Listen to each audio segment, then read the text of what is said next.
everyone, and welcome to another episode of The Rage Room.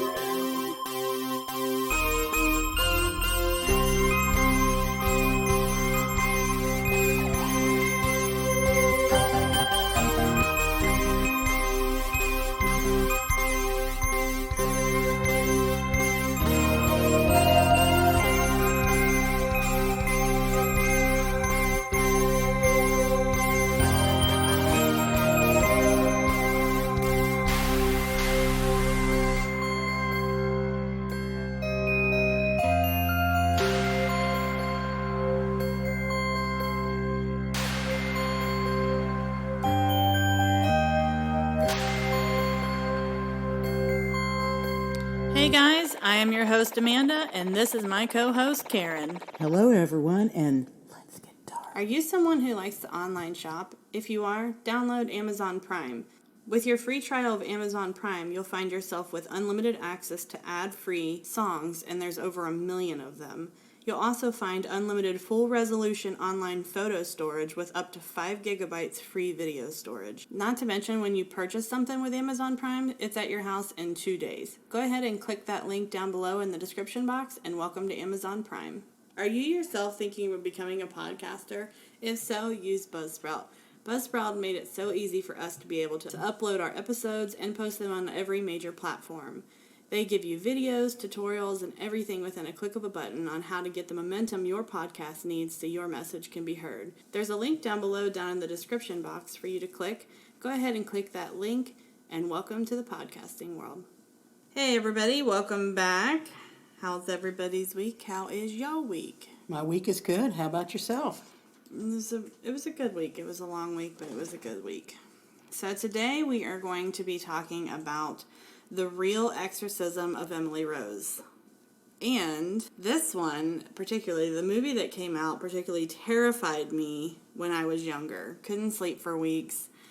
Although I didn't know at the time that it was possible for mental illness to be the cause of her issues, where now I know more about mental illness and how it works. So when you first brought this to me, that you know the title of today's podcast, I thought to myself, okay, because we're really true crime, that type of thing. What does exorcism have to do with crime? Right, or demon possession. And that's the cat sneezing. It's always pleasant. Pixie made her appearance. Always. All right, so what are your thoughts on demon possession? Is it a possibility? Yeah. Yes, there's a possibility. Do I really put a lot of stock into it? Not really. But I'm not going to say it isn't possible. Okay. So this is the case of possibilities, apparently. So this movie was created, and it was supposedly based on a true story, which it is. And it is, in fact, a bone-chilling movie. And it's a bone-chilling story. And I do have some audio today. And down in the description box, because this happened in Germany, I'm going to put a link to YouTube with the actual exorcism that you can see with the subtitles so that you can understand what's going on, what is responded, and then you let us know in the comments what your thoughts are. Was it real demon possession, or was this a true crime case? Well, let's get into it. What happened? I jumped right in. We're going to be talking about Anna Elisabeth Michel. I'm not sure how they pronounce it in Germany. Annalise was born in 1952 in West Germany, and she had 3 sisters, and then her parents, Joseph and Anna. They were very strict Roman Catholics, so right off the bat, very religious. They went to Mass 2 to 3 times a week, and also 3 of her aunts were nuns, so very involved in the Catholic Church. Very devout. Annalise was only 16 years old when she had her first blackout. She was rushed to the hospital where she was diagnosed with temporal lobe epilepsy, where when she blacked out, she had a seizure. Okay. So this happened at a very young age. Prior to that, she had a normal childhood, totally bright, fun, loving, wanted to be a teacher. That was her goal in life. After having this seizure, she was diagnosed from neurologists saying she had temporal lobe epilepsy. And after the admission to the psychiatric hospital, she continued to have 3 more seizures. During this time, she told doctors that she was starting to see the devil's face, and they began giving her antipsychotics. So she started hallucinating a lot. So, which you can often see with somebody who is not psychotic being given antipsychotic medication can cause them hallucinations. Seizures can also cause hallucinations. So basically, what I'm hearing just so far is my mind tells me, okay, demonic possession, no. All right, she had epilepsy, was given antipsychotic medicine for the epilepsy because she was seeing things. Yeah, especially like the devil's face and things like that. Then I'm leaning already Towards psychosis. Towards psychosis. So it's my understanding, since we're doing a crime podcast, that she was somehow killed or accosted or something had happened to her, or she was murdered or whatever, and someone was blamed for a murder or what have you. So I'm interested to see where this is going. Okay, so once she was in the hospital, she also suffered from major depression, and this started to really take hold. In 1970, her family and doctors admitted her into a psychiatric hospital, and this didn't help her condition at all. Despite the numerous amounts of medication she was prescribed, her epilepsy and depression only worsened. It's important to note that she wasn't just being given medications for her epilepsy, but they were starting to try to give her medication for schizophrenia and psychosis. So a lot of antipsychotics were starting to happen, a lot of anticonvulsion medications, and the mix of the two. Wow. Okay, by 1973, like I said, she was given the anti-seizure medications to help ease with the seizures and attacks, but to still no avail. She became very frustrated and the depression only worsened. The temporal lobe epilepsy eventually caused psychosis as well. So the amount of brain activity that she was having eventually caused her to get into a psychotic state. Wow. Not only that, but mental health also ran in the family. Her dad's sister was also hospitalized for mental illness. I'm not sure what the diagnosis was, but definitely it was big enough for her to be hospitalized. If you don't know about psychosis, it's when you see or hear things or believe things that aren't real, like thinking that you're possessed or seeing hallucinations, feeling like you're in an alternate reality. I've seen it firsthand, and things can spiral very quickly, or they can do it over a long period of time at the set of psychosis. You just never know. You just never know, exactly. It's very unpredictable. Things did begin to spiral, and her psychosis began to sink in. Annalise claimed that she was seeing the devil's face while praying, as well as hearing voices, and they whispered to her that she was damned and that she would rot in hell. No. Obviously, she was very freaked out by this, and it got so bad that she started to consider suicide. In addition to seeing and hearing the devil while praying, Annalise became intolerant of religious objects. She started to denounce religious objects, and to her mother's horror, she saw Annalise staring hatefully at the Virgin Mary statue one day. And she also couldn't look directly at a picture of Christ because he sparkled so immensely, and that was quoted because he sparkled so immensely. Given her family's frequent trips to Mass, this became a real problem, and it raised a lot of suspicions through the community. When she was 20, Annalise went on a religious pilgrimage to San Damiano. The chaperone, who was an older woman, was the first one to point the finger at the devil for Annalise's problems. So basically, she saw how she was kind of acting, was like, oh, that's the devil. And went straight to demonic possession. Okay. Yeah. So when they got back, she had told Annalise's parents, Joseph and Anna, that Annalise was unable to drink the blessed water from the holy spring they visited and had actively avoided images of Jesus. Annalise's hallucinations, plus her intolerance of Christianity, soon convinced her parents and the community that she was possessed. Wow. Annalise's parents reached out to their Catholic church and requested an exorcism.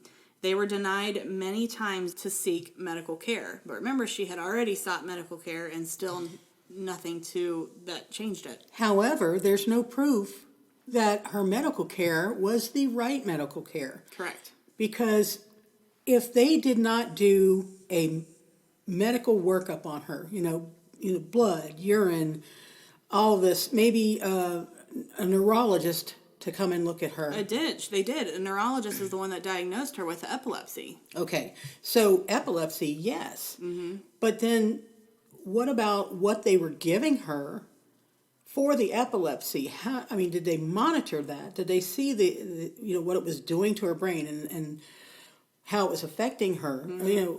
I just think that there's something that was missing with her medical diagnosis at this point. And then you take, this strict religious church where, they basically say, if this behavior is this behavior is that, it's demonic possession. Instead of looking at other possibilities, they go straight for that. So it seems like this girl was actually failed by not only the medical field, but she was also failed in the religious field as well. According to the Catholic Church, people need to meet a certain criteria. Okay, so they have like a checklist to be able to do an exorcism. Do you want to know what the criteria is? Love to know that.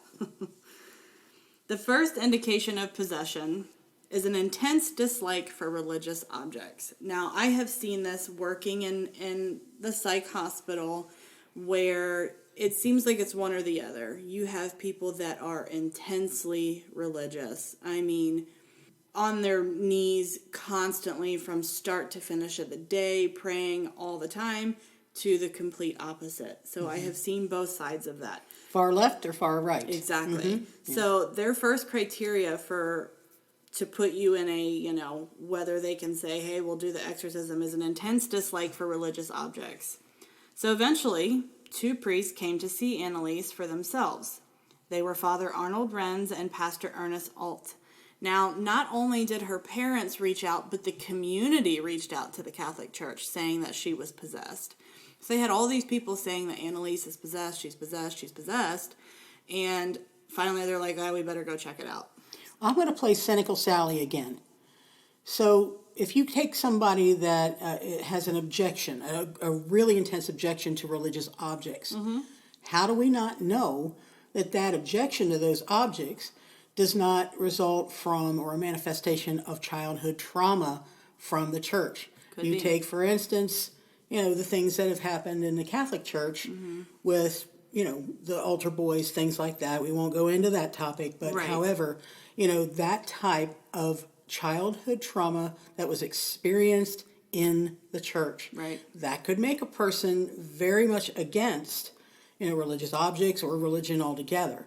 So that in itself, I kind of debunk that as the criteria. Right. And that's the thing, is when she first had, and I'm going to say psychotic break at this point, because we don't really know, and it is, this case, the movie is scary, but I love that the lawyer in the case said that this case is about the case of possibility. And I really zoned in on that because when she went off to the university, because she, like I said, she wanted to become a teacher, this is when we first saw her have her first psychotic break. Stress. Could be stress, yes, which happens a lot. Not to mention she was in her early 20s, which also fits the criteria of mental illness. Exactly. Okay, so let's just say on the left side of things, right? So let's say it's mental illness. She goes to college, she has a psychotic break, including epilepsy, which also makes you tremble, disfigure, contort in ways that we don't normally do, right? All of these things leading up, you look at it from a religious standpoint, and all of a sudden somebody's contorting, they're sounding different, they're looking different, and they're saying that they're seeing the devil's face. Someone who's only looking at it from a religious standpoint is going to think the devil's got a hold on her. Right. Okay? So eventually, like I said, the 2 priests had come to the house to see Anneliese themselves. They discovered that in addition to her anti-religious behavior, she was also harming herself. Okay? Again, let's look at it, mental illness. Mental illness, huge thing. As far as eating disorders, mutilating, cutting, eating things that you're not supposed to. I mean, the list goes on. So she was harming herself and trying to harm others. She also began drinking her own urine, eating insects, barking like a dog, and had once bit off the head of a dead bird. Okay. Ooh. Yeah. Yeah. And that's one of the reasons why I like the movie, because even though I know the case, it actually gives you the visual of how sick this girl really was. In 1975, they got a local bishop, Joseph Stengel, and I'm not from Germany, guys, so if I'm pronouncing them wrong, forgive me. He had a blessing to perform the Great Exorcism. Okay. Okay? So after the first exorcism rite on September 24th, 1975, now in the movie they say that they did it on Halloween, which is not accurate. They actually did it on September 24th, 1975. Annalise's parents stopped consulting medical doctors and decided to strictly rely on the church for her healing. So the parents made this decision, okay? All right, so the parents basically, that tells me right there that they don't do a lot of what we call critical thinking. Well, They go we're also in straight to- 1952 where they didn't have Right. the amount of technology or And information education, about a mental illness.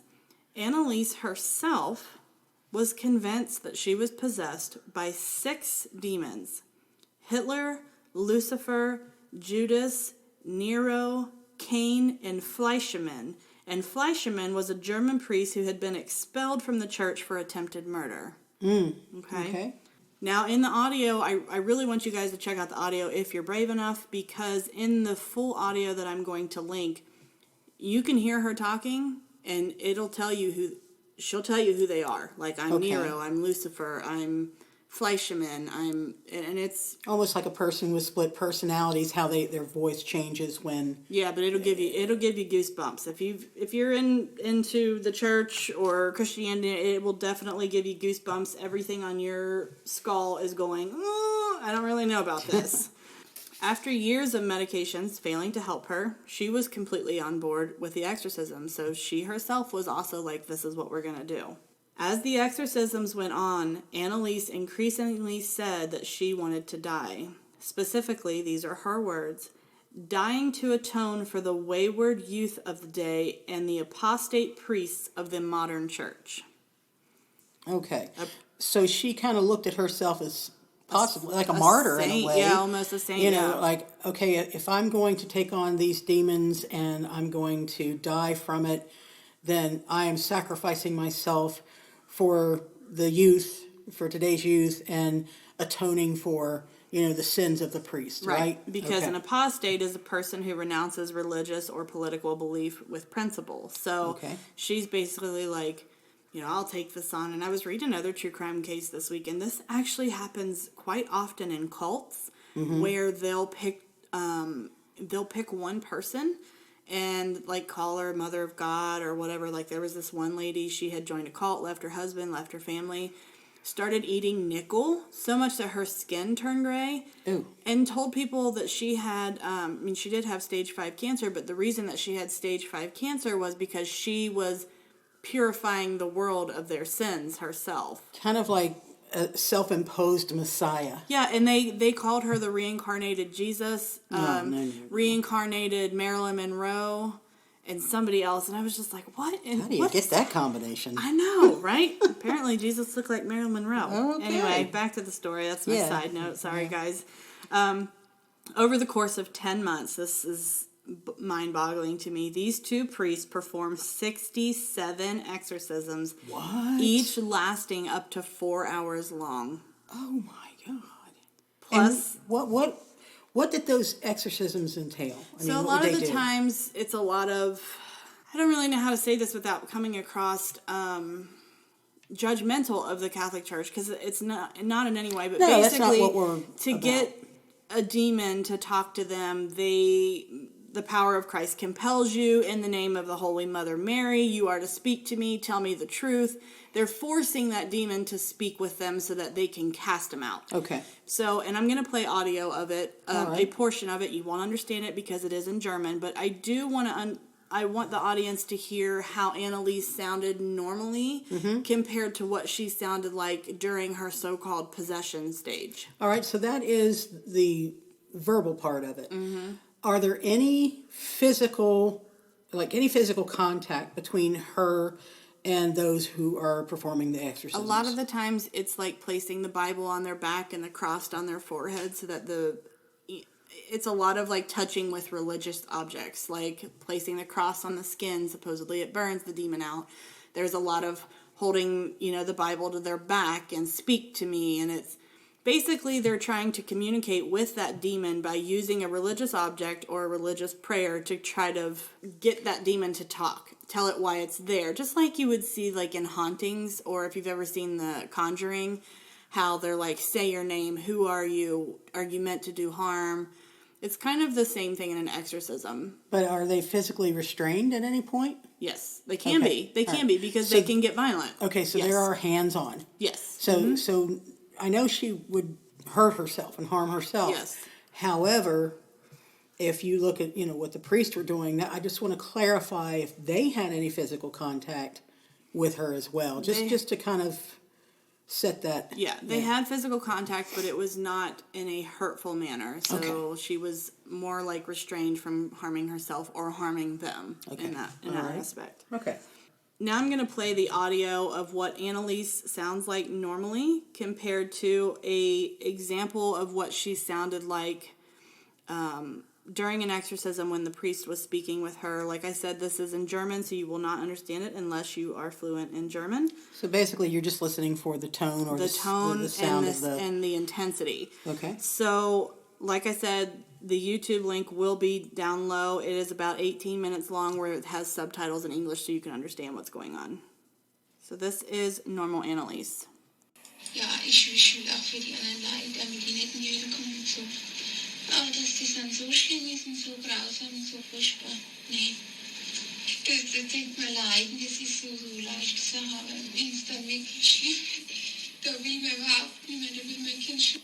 Okay, so that is just a brief depiction, normal sounding voice. Right. She sounds very sweet, but she also sounds scared. Very scared. Even in another language, she sounds like she's scared. You can hear. Yeah. That, yeah. And here is the other side to Annalise, or one of the 6.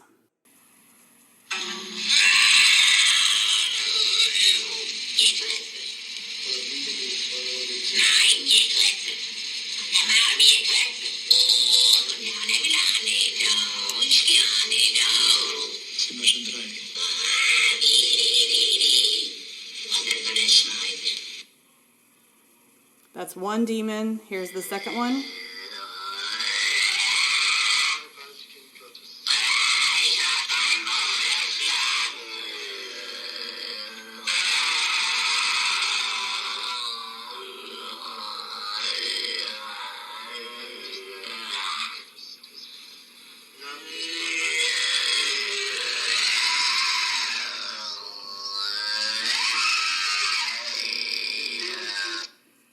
This is the third.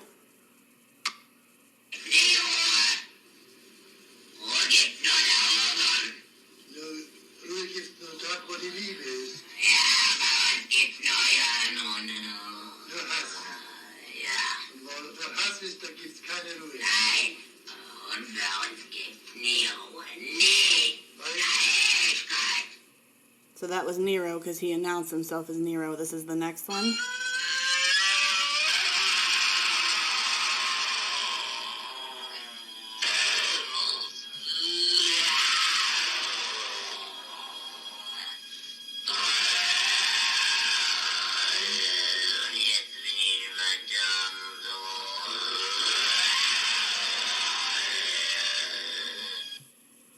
And the last one.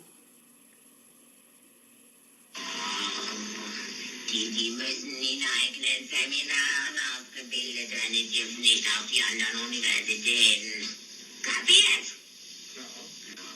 Ist da sonst noch etwas zu sagen?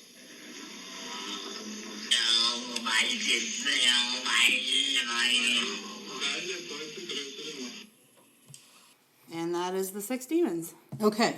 So what I'm hearing is very similar tones, similar sounds with each one. Maybe they were saying different things. Maybe there were different inflections within the tone. But I'm hearing a basic tone, which is Same almost octave, almost. Right. Yeah. Which is like a growling. Almost reminds me of some sort of an animal. And I was thinking of what kind of animal makes that sound. And I couldn't bring it up in my mind what the animal was, but it's like I've heard that sound before out of an animal, a wild animal.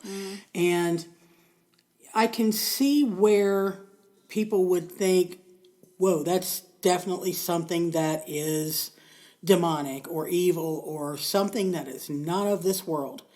So I get that just from the tones.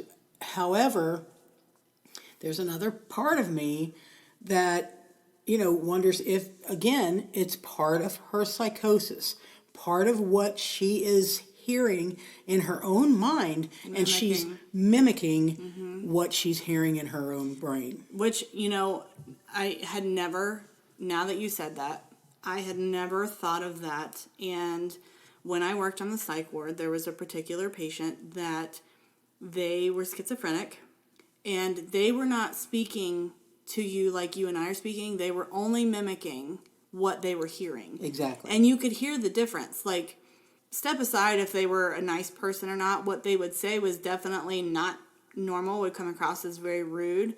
And so we got down to the root of it, and it was actually what he was hearing. Right. So that is a great possibility, one that I didn't even think of, and I worked in mental health. So, well, and another thing too, our vocal cords, very talented things. We don't even use what we're capable of. Exactly. And we're so able to make so many different sounds. I mean, try mimicking this yourself, seeing, how deep you can get, how high you can get. Just don't do it in front of a mirror if you're superstitious. Right. How garbled, you can make your sounds come out. And there are people that, even monks, can do like a chord. They use multiple portions of their vocal cords, and they go through this month, maybe year-long training to use these different vocal cords for their, I don't want to say it's a monk call, but it's some kind of ritual-based. Yeah. So I'm not saying that this is not a possibility, but I'm trying to look at other avenues of it, right, or different explanations for it as well, and those possibilities as well. And it is. And guys, I don't recommend listening to this, but if you're about to go to bed, I just don't. Mental illness or not, I'm like, no, I'm not. It is kind of freaky. It is freaky. Like when I was recording it, I was like, God, it's one of those other things I can't wait to get off my phone just in case. Like, we are going to bless this house when we are done. Okay, so anyway, near the end, Annalise refused to eat. She believed that fasting would help rid her body of the demons, okay? She also would repeatedly bite herself, punch herself, physically harm herself in grave ways. And you guys can Google her. Her pictures towards the end are just, my God. It's terrible, what this poor girl went through. Wow. She also could barely move physically due to both of her knees being completely shattered from constantly doing genuflections, I think is how you say it. But genuflections are a type of kneeling in a religious practice. So, like, I know the Catholic Church does them. I believe monks do them as well, but it's staying on your knees for very long periods of time. She shattered her knees. Oh, gosh. Yeah. Well, with the malnutrition, too. On top of it, yes. Right. So she's kneeling and praying a lot, and she shattered her knees. Ding, ding, ding. It is wedding season. We have officially jumped into wedding season. Dun, and dun, what dun. better way to register than using Amazon? People don't typically like to go out and shop anymore, especially with the pandemic. You can register on Amazon with your wedding registry. People can click and send it directly to you. Kind of works like a wish list. Go ahead. I've dropped that link down below. You can click on it and get your wedding registered. Nothing beats a night at home, binge watching your favorite shows or movies. Today, with the link down in the description box, you can go ahead and start your free trial to Paramount Plus. It has some of the best movies there. Even the ones that are releasing to the theater, we literally watch from our home on our couch. Easy peasy, don't have to go out, don't have to fight people, and we definitely don't have to fight the pandemic. Go ahead and click that link, and welcome to Paramount Plus. So sadly, Annalise died on July 1st, 1976, and she was only 23 years old. She died of multiple things that corroborated her death, which was malnutrition, dehydration, injuries. It just was a culmination of all of the yeah. physical stuff. Okay. At the time of her death, I actually had read it was 68 pounds, but it was 63 pounds. Ooh, gosh. 23 years old, 63 pounds. No. That's just bones, Wow. basically, at Yeah. that point. Joseph and Anna, her parents, along with Father Renz and Pastor Alt, were charged with negligent homicide. So this went to trial. So they had the medical examiner, come in after she had died, and he said, I can't say for sure that this was not foul play, like this was natural causes. So the trial on March 30th, 1978, it began. Joseph and Anna's lawyer and the two priests was paid for by the... Catholic Church. Yeah, but what's the word? Archdiocese? Archdiocese, yes, that's the word I'm looking for. Okay. So they were paid by the Archdiocese. It may be the same thing. I don't know all of the tiers in the Catholic Church, but the prosecution recommended punishment of a fine for the priests. That's right, no jail time. And no punishment for the parents because they had already suffered the loss of their daughter. So they went through this long trial. The prosecution highlighted that Annalise's death would have been preventable had they intervened with medical help even a week before she died.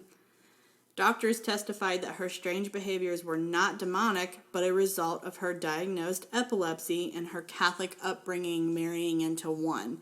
So her epilepsy eventually caused psychosis, which made her zone into religious factors and then anti-religious factors. Okay. Psychiatrists said that Annalise was so convinced that she was possessed because of the doctrinaire that was inducted into her life at such a young age. Right, that's embedded into your, almost your DNA. I mean, Yeah, after a certain it can amount of be, time. yeah. Which means that she believed she was possessed because the idea had been introduced and reinforced through each exorcism as well. Right. So you've got somebody who's very sick, let's just say mentally. Let's go to the mental side, because this is where I'm kind of sticking. If I've come to you in 10 months' time, 67 times for a period of 4 hours, telling you that you're possessed, you're possessed, you're possessed, that is a form of brainwashing. Exactly. She is already malnourished. Her brain is not highly functioning the way that it should be. She herself has believed that this is a possibility, and then now we're reinforcing it constantly. Yeah, and to prove that, you guys can do this yourself. You can actually go to, say, a coworker, for instance. Somebody that is always upbeat, happy, always smiling, bringing all of this, positivity into the workplace. Walk up to them each day and tell them how tired they look, how you're concerned you are because they look so tired. Are you okay? Is anything wrong? You just look really weary. You look so tired.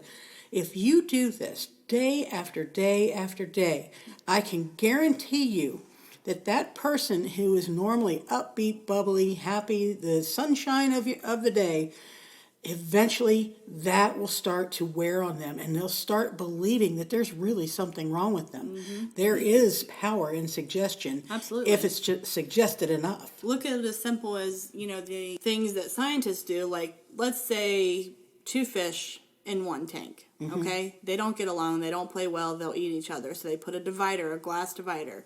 At first, they're constantly at that glass trying to get each other. Time after time after time goes by, eventually they release that glass, and guess what?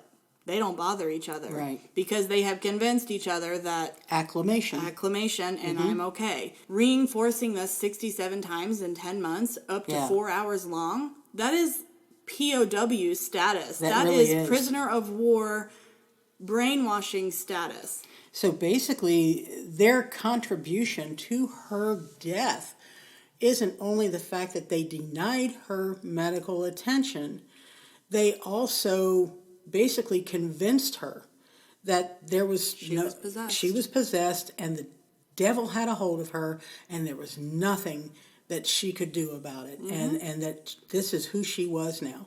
And they even argued that, get this, they even argued in trial that the drugs that they put her on, the medications, let's not say drugs, the medications that she needed because she was a sick girl with epilepsy. Let's take psychosis out of it, okay? Let's look at the fact.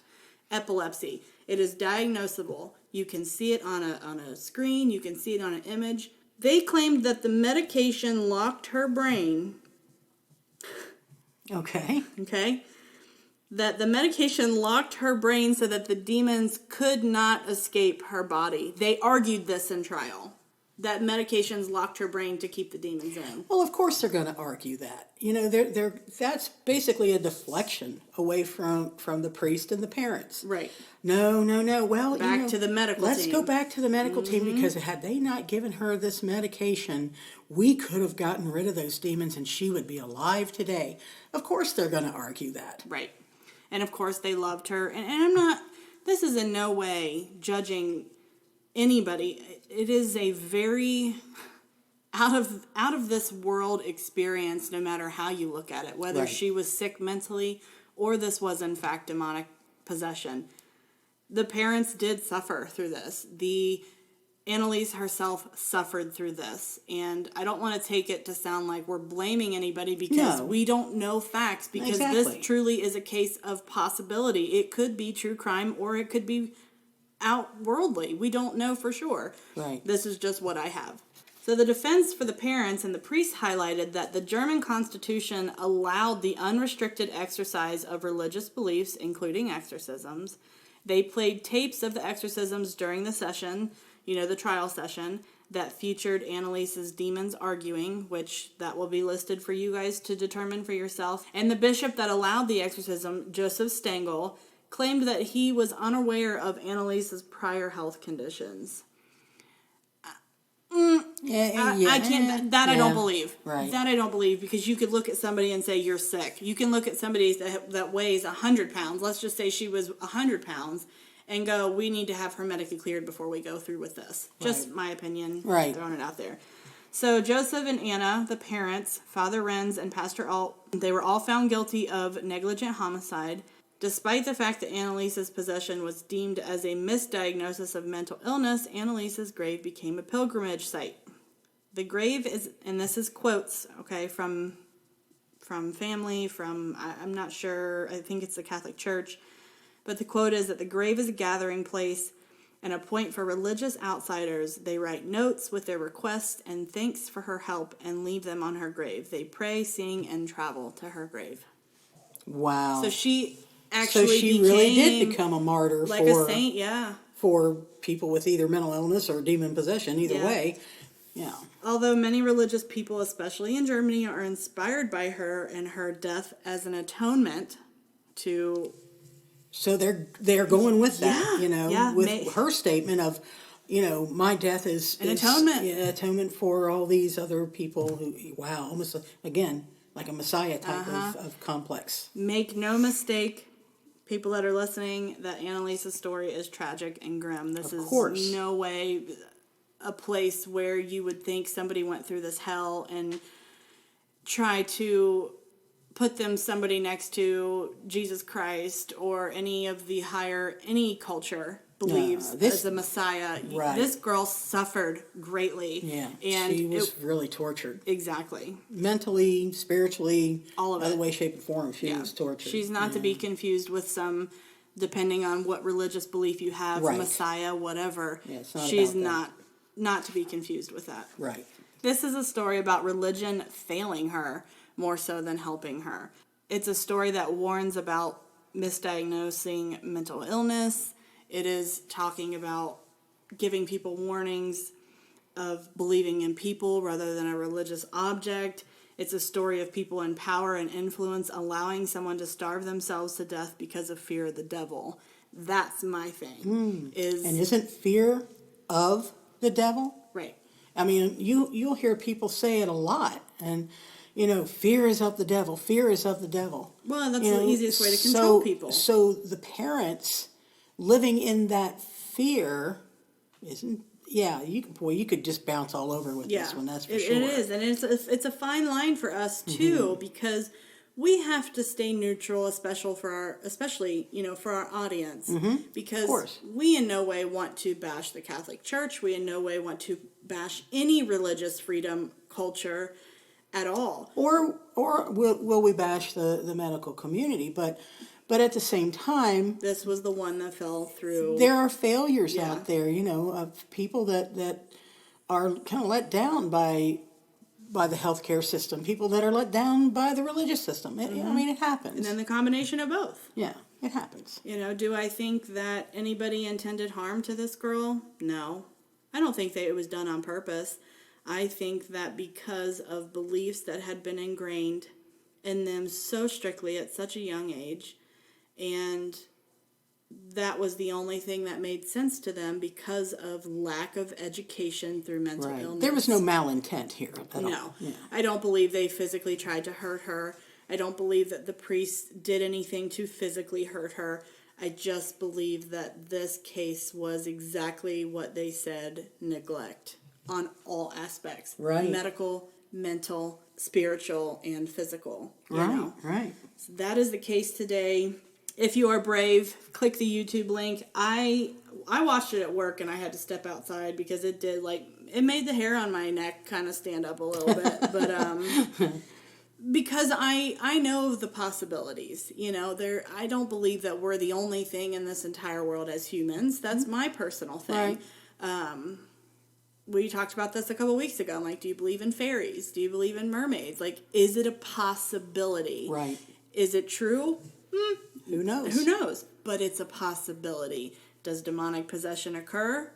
Who knows? It's a possibility. Right. So always look for the evidence, folks. Yeah, if you are look for evidence. If you are on the possibility side with the demonic depression or demonic possession guys, don't watch the clip because it's going to bother you. And if you do watch it outside your home. Do not invite it in your home. All right, that's today's case. I'm sorry, guys, for the late upload. I know it's been a whirlwind. It has been because of health reasons. I promise we will always try to get it out on the weekend, and I will always let you know if it's going to be, if we're going to skip a week. But we thank you for your patience, and until the next episode, we will see you next time. See you next time. Bye. Hey, guys, this is Karen, co-host of the podcast, The Rage Room. You want to listen to the good stuff? Then get Audible. Best-selling audiobooks, exclusive Audible originals, and popular podcasts like The Rage Room, and more. Always find the best of what you're looking into. You can actually listen to comedy. You can listen to true crime podcast or any of your favorite best-selling books. If you'd like to try Audible, you can try the Audible Premium Plus and get up to 2 free audiobooks. Just click on the link below. You get your free 30-day trial. Get any bestseller or new release, yours to keep. Listen to all you want to thousands of original audiobooks and podcasts included with your membership. More is added every week. So tune in to Audible, and don't forget, tune in to The Rage Room. Are you guys one to never want to go shopping for your groceries, not wanting to step out of the house, but know that you need stuff to fill your refrigerator? We are very similar. You can use Amazon Fresh, and it's going to pull any grocery from any place, anywhere, including groceries for your pets, toys, even things up to like cat litter.